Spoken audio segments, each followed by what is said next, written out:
Bonjour tout le monde et bienvenue dans cette nouvelle vidéo. Alors vous connaissez ma devise, pour que votre matos photo dure longtemps, il faut en prendre soin. Il faut vraiment le bichonner, le cajoler, le chouchouter. Malheureusement, on a beau y faire super attention, il peut arriver parfois, en changeant d'objectif, que des vilaines petites poussières viennent se placer sur notre capteur. Alors on le verra pas forcément sur toutes nos photos, mais voilà, dès qu'on va vouloir refermer un petit peu le diaphragme pour faire de la pose longue par exemple, ou si jamais on veut faire une petite correction du voile sous Lightroom, eh ben malheureusement, toutes ces petites poussières, toutes ces petites taches vont bien ressortir et rendre notre photo bien dégueulasse. Alors, par chance, dans certains cas, on va pouvoir rattraper tout ça sous Lightroom, par exemple, ou autre logiciel de retouche avec une petite suppression de défaut. Mais voilà, dans certains cas de figure, quand il y a trop de détails ou quoi que ce soit, on va pas pouvoir supprimer ces tâches. Et puis surtout, voilà, quand on a beaucoup de photos comme ça à retoucher, on va pas s'amuser à les traiter une par une, à enlever les petits défauts à droite à gauche. C'est vraiment trop long et trop prise de tête. Et donc, comme vous avez pu le lire dans le titre aujourd'hui, on va sortir tout notre matos et on va se lancer dans un grand ménage de printemps. Oui? Non, j'ai juste écouté là, et en fait, t'as dit ménage de printemps, mais on est en automne. Et du coup, ménage de printemps en automne, c'est un petit peu, tu vois, je trouvais ça drôle, quoi, quand t'as dit, je dis tiens, ménage de printemps en automne, c'est drôle. Non, non. Je trouvais ça drôle. C'est pas drôle. Tout à l'heure. Je m'en vais. Je te laisse. Désolé. Ouais, merci. Donc, comme je vous l'ai dit, c'est parti pour le grand nettoyage de printemps. Alors, pendant que je vais chercher tout le nécessaire pour ce grand nettoyage, je vous invite à vous abonner et à activer la petite cloche de notification pour être sûr de ne pas rater les prochaines vidéos. Parce que là, comme je vous l'ai dit dans la dernière, je suis chaud patate et il va y avoir plein de grandes nouveautés sur cette chaîne. Donc, n'hésitez pas à vous abonner. C'est gratuit, ça coûte rien et ça fait super plaisir. Bon, par contre, au bout d'un moment, on va falloir aller. On avait dit qu'on nettoierait son matos, on va le nettoyer. À de suite. Alors, c'est parti pour le grand nettoyage. Pour cela, il va me falloir ni plus ni moins qu'un petit kit de nettoyage. Alors vous allez voir, il y en a plein, vous pourrez en trouver partout pour plus ou moins compter entre 15 et 20 euros, c'est pas très cher. Ce qu'il faut quand même regarder, c'est qu'il y ait quand même bien tout le nécessaire pour faire un bon nettoyage. Donc déjà, l'indispensable, la petite soufflette avec un petit pinceau au bout afin de pouvoir enlever les petites poussières sur le boîtier, sur les lentilles, tout ça. Ensuite, ça, on va surtout s'en servir pour les objectifs, donc le petit stylo qui va nous permettre, pareil, d'enlever les poussières dans toutes les rainures. Et de l'autre côté, un tout petit, alors on verra pas, je ferai un gros plan dessus, c'est un espèce de petit tampon pour enlever vraiment les petites taches, surtout les petites traces de doigts un peu grasses comme ça. Parce que voilà, vous avez beau vous laver les mains, toujours les doigts un peu gras. Et donc il suffit de mettre un petit doigt sur la lentille et ça se voit, ça fait pas jojo. Ensuite, nous avons les petits cotons-tiges avec un embout un petit peu plus fin, voilà, vraiment pour passer dans les petits coins un petit peu inaccessibles comme ça, avec un petit peu de coton, avec un petit peu de ouate sur le bout pour pouvoir l'humidifier avec ce produit nettoyant. Alors attention, c'est pas un produit lave-vitre, hein, on va pas arroser ça partout, c'est vraiment, voilà, imbiber le bout du coton-tige comme ça pour pouvoir légèrement l'humidifier et pour pouvoir bien être sûr de coller la poussière.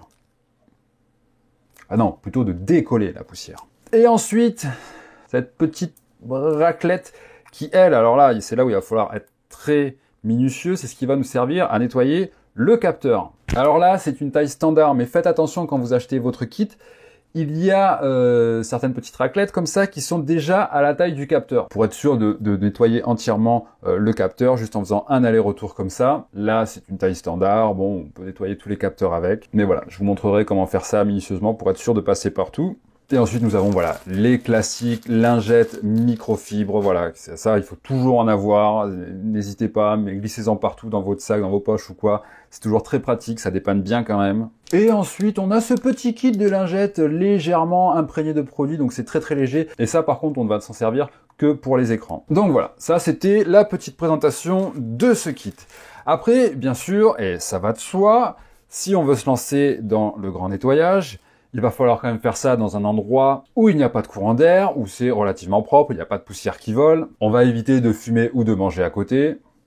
Ça va de soi. On va aussi se laver les mimines pour pas retacher ce qu'on a nettoyé. Et puis c'est parti, on a tout pour. Donc avec cette petite soufflette et cette petite brosse, on va déjà s'intéresser Voilà, à enlever toute la poussière à l'extérieur. Donc déjà, on dégrossit et là déjà, on commence à voir des petites poussières voler. Ça promet. Donc voilà. Voilà, pinceau et soufflette en même temps, comme ça on est sûr de bien décoller toute la poussière. Une fois le capuchon enlevé, pareil, on dégrossit, on souffle en même temps. Voilà, bien dans les rainures, comme ça, dans le filetage du filtre. Hop, pas de poussière. Voilà, déjà on voit quand même une belle différence. Il n'est pas tout neuf, mais presque. Je vérifie quand même au stylo, hop. Ça m'a l'air parfait. Tac, hop, voilà, je sors l'autre côté. Et comme je vous l'ai dit, avec ce petit bout, voilà, je nettoie les petites taches de doigts. Voilà, ça va vous permettre en fait de légèrement gratter, mais vraiment, vraiment sans abîmer le verre, la lentille. C'est pas mal. Et enfin, on va finir à la lingette microfibre. Et voilà, et là on se retrouve avec une lentille toute neuve. Et là bien sûr je viens de me rendre compte qu'en fait j'avais un filtre UV sur mon objectif. Donc, hop, j'enlève ce filtre, je le nettoie. Bon, c'est nickel, hein, il est tout neuf. Hein. Et donc là oui, effectivement, je peux m'attaquer à la vraie lentille de mon objectif. Alors franchement, on dirait pas comme ça, c'est vrai qu'on s'en rend pas forcément compte, mais vous verrez quand vous passerez la soufflette pour la première fois, c'est hallucinant le nombre de petites poussières qui volent comme ça, qui tombent. C'est quand même assez impressionnant. Et ce quand même malgré le filtre UV, le filtre de protection. Par contre, j'ai pas besoin de passer le stylo vu qu'il est toujours protégé par un filtre UV. Donc, il est tout propre. Voilà, maintenant que ce côté-là est propre, on va faire aussi le deuxième côté. Hop. C'est très important de nettoyer ces objectifs parce que si jamais voilà, vous avez des petites poussières dans l'objectif, bah, à ce moment-là, quand vous allez le remettre sur votre boîtier, même si vous l'avez nettoyé, bah, vous allez forcément y remettre des poussières. Donc voilà, quand on décide de nettoyer son matos, on nettoie tout ou on nettoie rien. Mais le mieux, ça reste de nettoyer tout.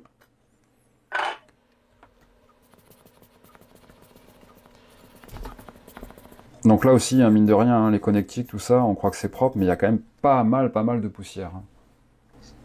Voilà, très minutieusement. Donc, n'ayez pas peur pour les objectifs avec ce petit stylo, vous ne risquez rien, vous ne pouvez pas rayer vos lentilles ou quoi que ce soit. C'est vraiment prévu et adapté pour. Donc là-dessus, pour l'instant, n'ayez pas peur, vous ne prenez pas de grands risques. N'y allez pas non plus comme un barbare, quoi. Donc voilà, premier objectif fini. Je vais m'attaquer aux autres. Alors, je vais vous épargner tous les objectifs. On va faire ça en time-lapse, ça ira plus vite. Et on se retrouve juste après pour s'occuper de la bête.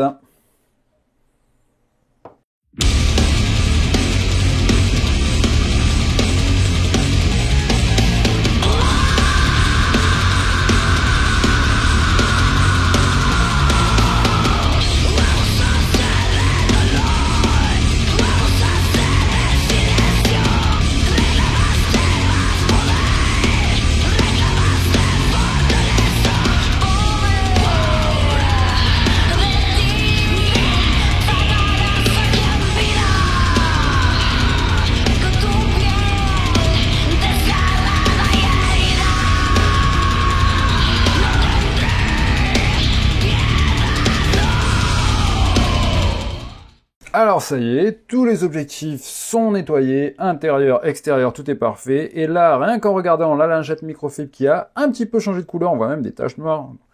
Donc vous voyez, pourtant je vous garantis que je prends vraiment soin de mon matos, mais voilà, malgré tout, ça peut arriver qu'il y ait des petites taches comme ça qu'on ne voit pas forcément, qu'il y ait de la poussière qui s'incruste un petit peu partout. Donc voilà, c'est vraiment à faire assez souvent quand même. Alors, je sais qu'il y en a à qui ça peut faire peur de nettoyer leur matos ou quoi que ce soit. Pour les objectifs, voilà, juste avec ça, et ne serait-ce que voilà, juste ça, juste la lingette microfibre. Déjà, voilà, vous pourrez déjà quand même enlever le plus gros. Après, voilà, là, on va s'occuper du boîtier. Et là, par contre, c'est vraiment là où, même moi, au début, j'ai eu peur quand même, parce que c'est vrai que c'est du matos quand même qui est relativement cher.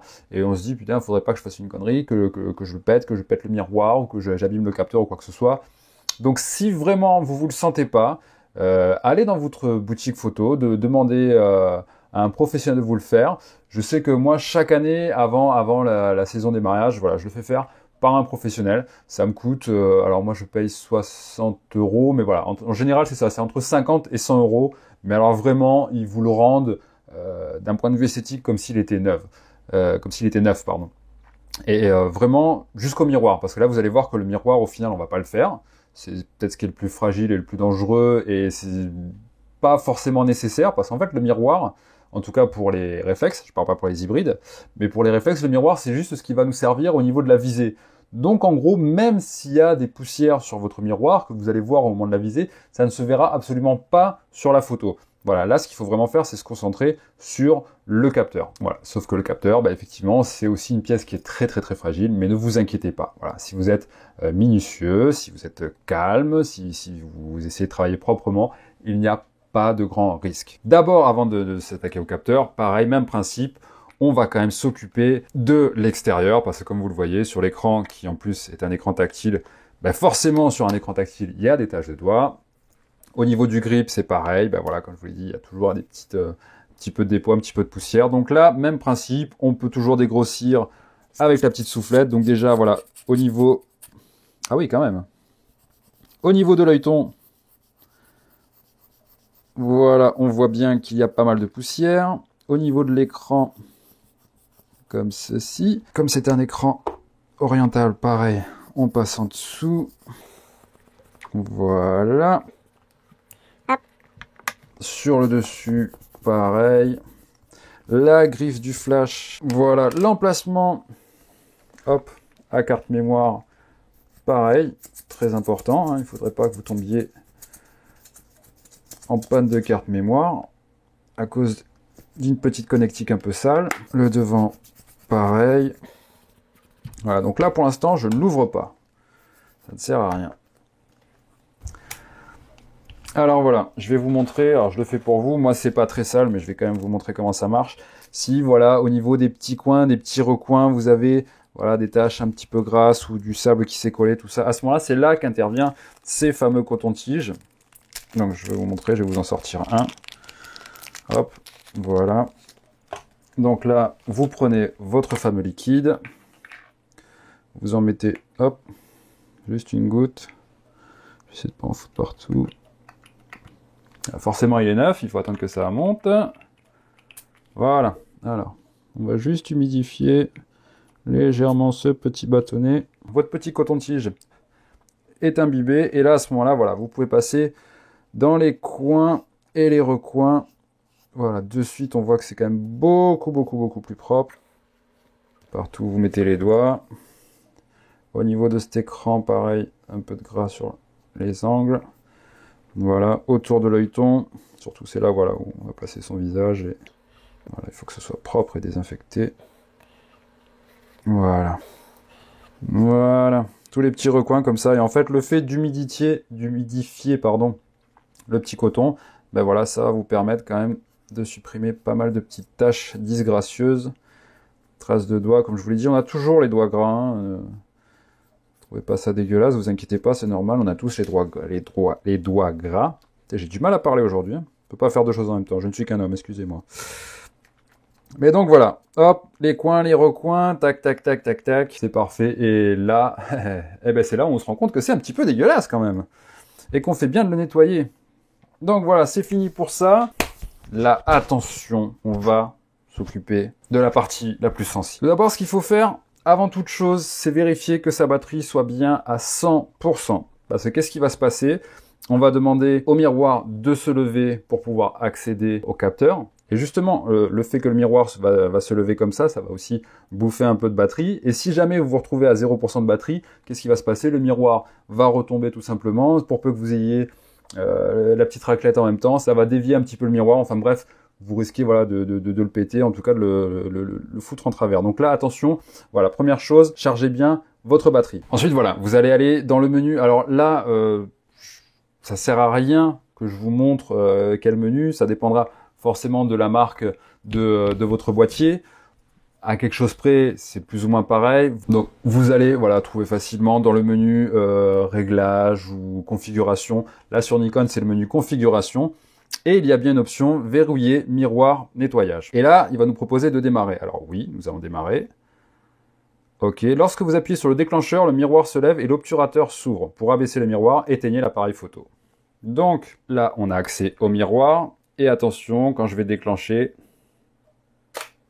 Voilà. Et là, le miroir s'est ouvert et nous avons accès au capteur. Donc déjà, ce qu'on peut commencer, c'est enlever comme ceci. Alors tête vers le bas, comme ça, ce qu'on va souffler, la poussière va retomber. Donc là, ne vous inquiétez pas, le miroir, voilà, on ne le voit pas, mais en fait, il est en haut, il s'est relevé, donc vous ne pouvez pas l'abîmer. Donc là, j'ai enlevé toute la poussière.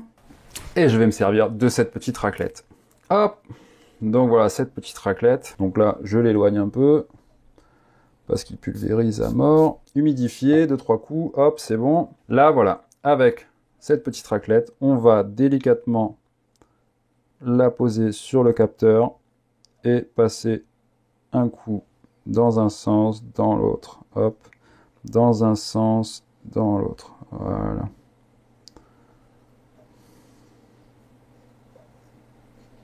Voilà, là c'est bien nettoyé. Et notre capteur est propre. Alors voilà, petite vérification. Mon capteur est bien propre. Voilà, je me sers de la lumière pour bien vérifier. Voilà. Voilà, surtout faire... En fait, ce qu'il faut faire, c'est vraiment passer sur toute la longueur, ou plutôt, enfin, toute la largeur du capteur. Comme ceci, voilà, pour être sûr de bien faire en fait, tac, tac, tac, tac, voilà. Cette petite raclette, je la jette par contre, ne la réutilisez pas, ça ne sert à rien, il y a forcément des petites poussières dessus, ou un peu de gras ou quoi que ce soit, donc vous n'allez pas relaver votre capteur avec quelque chose de sale, donc dans ce cas-là, ça va à la poubelle. Alors bien sûr, une fois que c'est fini, une fois que c'est sec, comme ils nous l'ont dit dans le menu, pour baisser le miroir, on l'éteint. Et voilà, le miroir est redescendu. Donc là, ce qu'on voit, c'est bien le miroir. Donc ce miroir va nous servir à la visée. Et donc voilà, même s'il y a des poussières dessus ou des petites taches dessus, et que vous le voyez à l'œil, ne vous inquiétez pas. Comme je vous l'ai dit, c'est vraiment que pour la visée. Donc ce n'est pas grave en soi. C'est un petit peu dérangeant, mais c'est pas grave. Mais voilà, pour le miroir, vous pouvez quand même voilà, nettoyer ce petit miroir. Voilà, de cet angle-là, on le voit mieux quand même le miroir. Je ne sais pas si on le verra bien comme il faut. Mais voilà, hop, allez. On enlève la poussière, ce sera toujours ça de gagner. On referme. Hop. Hop. Comme je vous l'ai dit, les écrans. Voilà. Et donc là, l'écran du dessus, l'écran arrière, l'œilleton même si on veut. Voilà. Voilà, allez, un petit coup. Partout. Ça coûte rien. On lustre tout ça avec la microfibre pour pas laisser de taches de gouttelettes dessus. Hop, hop, c'est parfait. Il est tout neuf. Donc voilà, on peut repartir, faire des photos, faire de la pose longue sans avoir ces vilaines taches. Alors une fois que tout ça est fait, si vous voulez quand même vérifier que vous avez bien travaillé, eh bien écoutez, c'est pas compliqué. Vous prenez une photo test sur un mur. Alors évitez les murs blancs, je trouve que ça ressort pas forcément très bien. Mais essayez sur un fond bleu clair, on va dire. Vous fermez le diaphragme de votre objectif, vous mettez par exemple à f18, à f22. Vous prenez une photo, vous regardez le résultat, vous essayez de zoomer tout ça sur un peu toute l'image. Et là, voilà, normalement, vous allez voir des taches ressortir.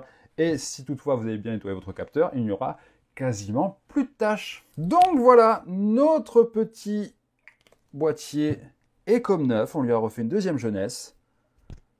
Il brille de mille feux. Et donc ça, comme je vous l'ai dit, c'est très important. Et voilà, vraiment pour ceux qui ont peur, n'hésitez pas à aller chez un professionnel. Moi, je le vais quand même chez un professionnel une fois par an. Mais voilà, de temps en temps, quand je remarque des tâches que j'arrive pas, qui m'embêtent vraiment, je passe un petit coup moi-même. Voilà, je nettoie un petit peu tout. Voilà, ça prend pas très longtemps. Je pense que cette vidéo peut vous paraître longue, mais en réalité, ça peut aller beaucoup plus vite. Il n'y a plus qu'à ranger tout ça dans son sac. En parlant de sac, spoiler alerte, parce que je sais très bien que de toute façon, les gens ne regardent pas la vidéo jusqu'au bout. Dans une prochaine vidéo, je vous le dis, je vous présenterai le sac photo parfait. Presque parfait, vous allez voir, enfin, mon sac photo parfait en tout cas, pour moi. Alors comme je vous l'ai dit, n'hésitez pas, abonnez-vous, activez la petite cloche de notification. On se retrouve très vite pour de nouvelles vidéos. À bientôt pour de nouvelles photos. Ouais, ça va être mon nouveau slogan, ça je crois. Allez, ciao.